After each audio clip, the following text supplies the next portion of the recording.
Good evening students, मैं हूं doctor Charanjit Singh, senior lecture chemistry government higher secondary school sir. बच्चों, आज हम डिस्कस करेंगे secondary structure of DNA based on Chargaff rule. तो ये सेकेंडरी स्ट्रक्चर ऑफ डीएनए जो था 1953 में एक साइंटिस्ट थे जिनका नाम था विल्किंसन, और उसके बाद 1953 में वाटसन एंड क्रिक ने इसका 3 डायमेंशनल मॉडल जो है डिस्कस किया, और साथ में ये जो पूरा मॉडल जो था इस पर इनको 1962 में नोबेल प्राइज़ मिला। और इस मॉडल का जो बेसिक फाउंडेशन थी वो था चरगाफ रूल। इसमें सारी चीज़ें इकट्ठी करके ये बताएंगे आपको क्या क्या है ये। तो सबसे पहले secondary structure of DNA based on Chargaff rule. Chargaff rule is double helical structure.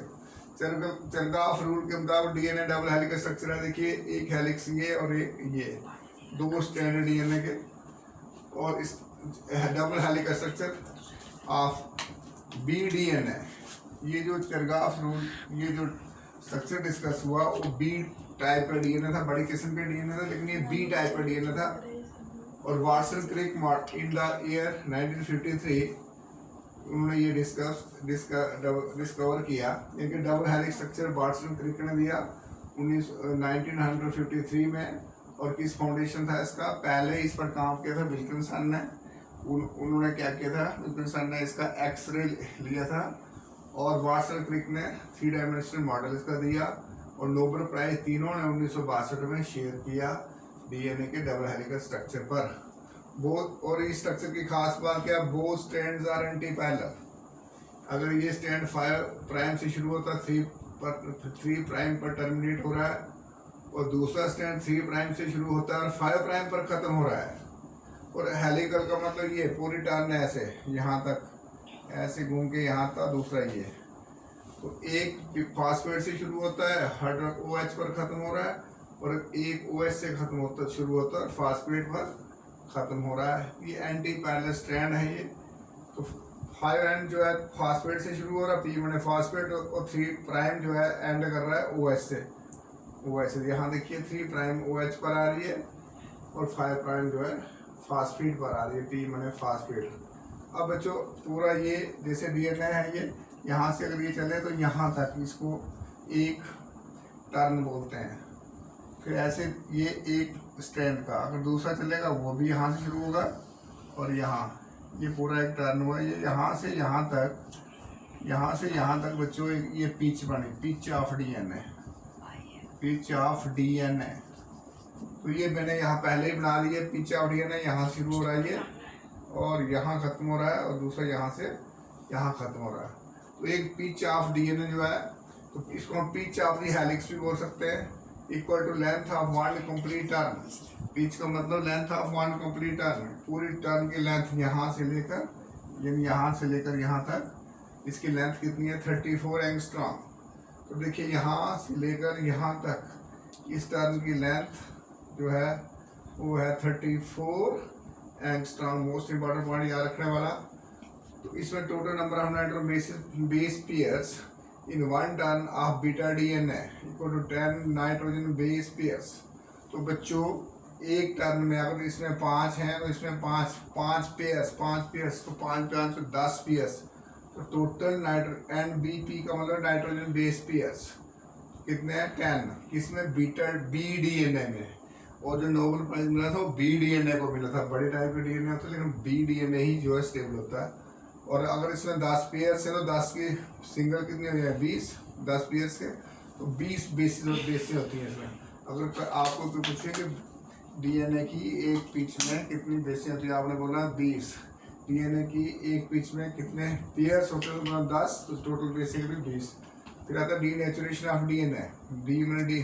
Denaturation, S माने सिंगल स्टैंडर्ड डीएनए। डीएनए जो डबल स्टैंडर्ड होता है, सिंगल स्टैंडर्ड होता है। जिनमें सिंगल स्टैंड डीएनए होता है तो उस denaturation DNA, single stand DNA to single stand DNA. तो इसका denaturation by break down of hydrogen bonds. ये डी मैंने डबल स्टैंड डीएनए, यानी कि ये कॉइल हुआ ना ऐसे, इसको ऐसे खोल देना बीच में से, तो इसको बोलते हैं डीनेचुरेशन।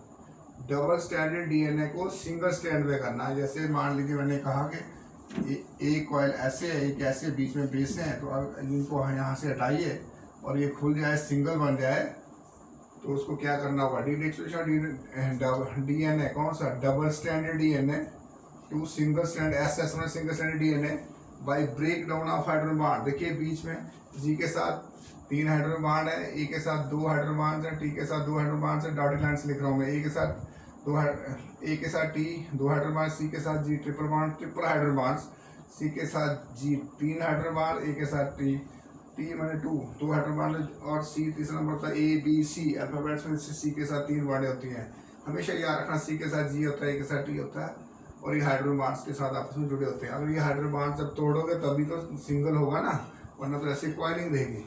तो कहता है इसको सिंगल स्टैंड में करने के लिए, यानी कि इसको बॉन्डों को ब्रेक डाउन करने के लिए, break down of hydrogen bond, denaturation और melting point of DNA TM, ये मेल्टिंग टेम्परेचर जिसको बोलते हैं, depends on amount of G and सी।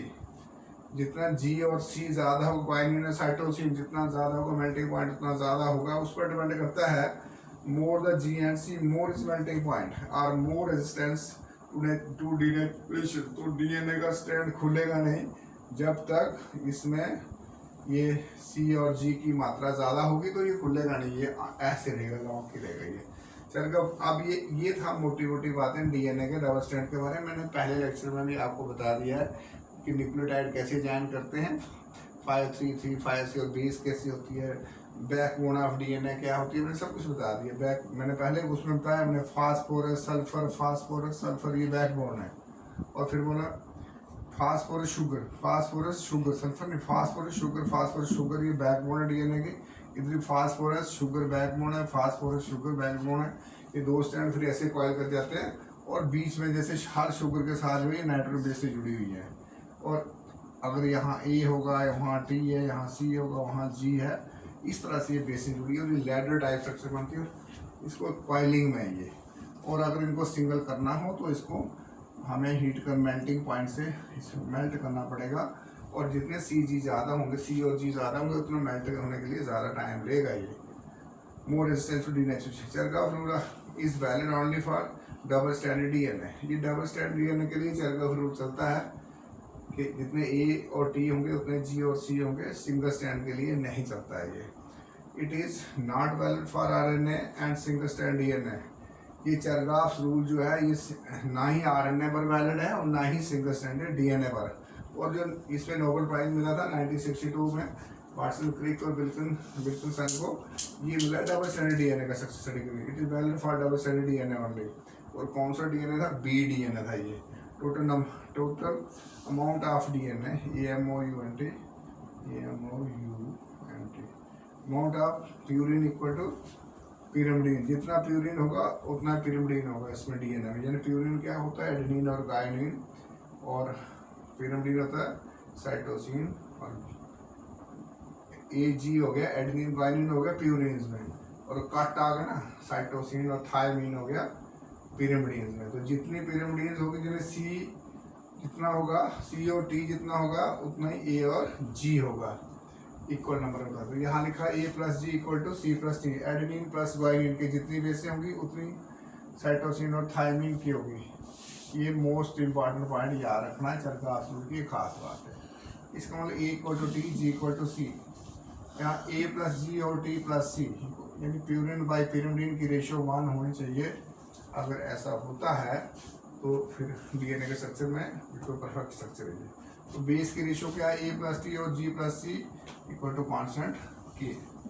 तो बच्चों इसमें खास बात यही है, एक तो आप ये स्टैंड याद रखिए, एक ये। तो इसमें इन्हीं स्टैंड को मैंने पहले भी आपको समझा दिया कि ये फास्फेट है, फिर ऐसे शुगर होती है, ये फास्फेट होता है, ऐसे शुगर होती है, ये फास्फेट होता है, और ऐसे शुगर होती है।